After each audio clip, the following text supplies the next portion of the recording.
Madame, Monsieur, bonjour et soyez les bienvenus. Commençons l'actualité en Côte d'Ivoire avec le lancement du programme 3ES dans le district d'Abidjan. Une initiative du Millennium Challenge Corporation, le MCC, et de l'École nationale de statistique et d'économie appliquée, l'NCA. Il s'agit d'un master professionnel en gestion des infrastructures. Plus de détails dans le journal de 13 h. Toujours en Côte d'Ivoire, le lancement hier dans la commune de Treichville du projet Lives2, programme de construction de logements sociaux dans les différentes communes du district d'Abidjan et dans les villes de l'intérieur du pays. C'est une initiative du ministère de la Ville. Les explications dans ce reportage de Mamadou Kouassi. La restructuration des 35 quartiers précaires du district d'Abidjan, avec ses 1,5 million d'habitants, bientôt une réalité. Une opération immobilière verra le jour grâce au concours du ministère de la Ville et celui de la construction, de l'urbanisme et du logement.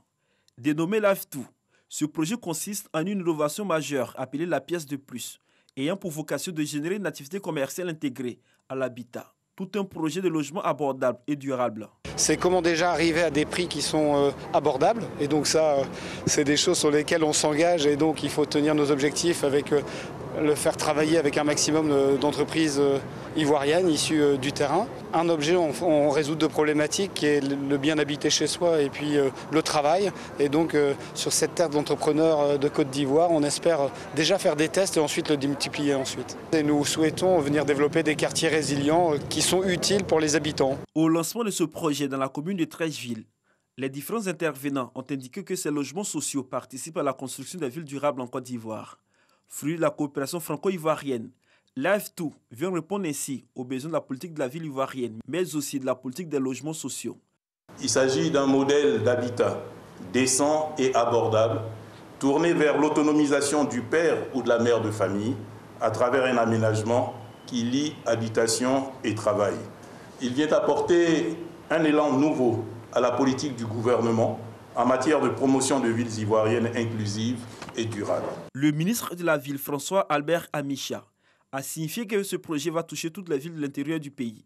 La réalisation de ce projet vient entamer la mise en œuvre de la politique de la ville ivoirienne, émise depuis février 2020. Ce projet, Lives2, est financé par le Trésor français à travers le fonds d'appui au secteur privé. 3 villages de la région du Poro, dans le nord du pays, désormais électrifiés. Il s'agit de Blaboka, de Tabonka et de Djelika. Ce projet d'électrification des localités du nord est l'aboutissement de l'œuvre du défunt Premier ministre Amadou Gon Coulibaly. Les populations ont bien sûr exprimé leur reconnaissance. À présent, l'actualité hors de chez nous. Le secrétaire général de l'ONU, Antonio Guterres, 71 ans, a annoncé aux Nations Unies sa candidature à un second mandat de 5 ans, et cela pour la période 2022-2026. Aux États-Unis, les démocrates ont présenté hier un texte accusant le président Donald Trump d'incitation à l'insurrection et demandant son départ. Enfin, après les variants du coronavirus détectés au Royaume-Uni et en Afrique du Sud, un troisième nouveau variant a été détecté au Japon sur 4 individus revenant d'un séjour au Brésil. Parmi ces malades figurent 2 enfants. Voilà, merci de nous avoir suivis. 13 h, le journal.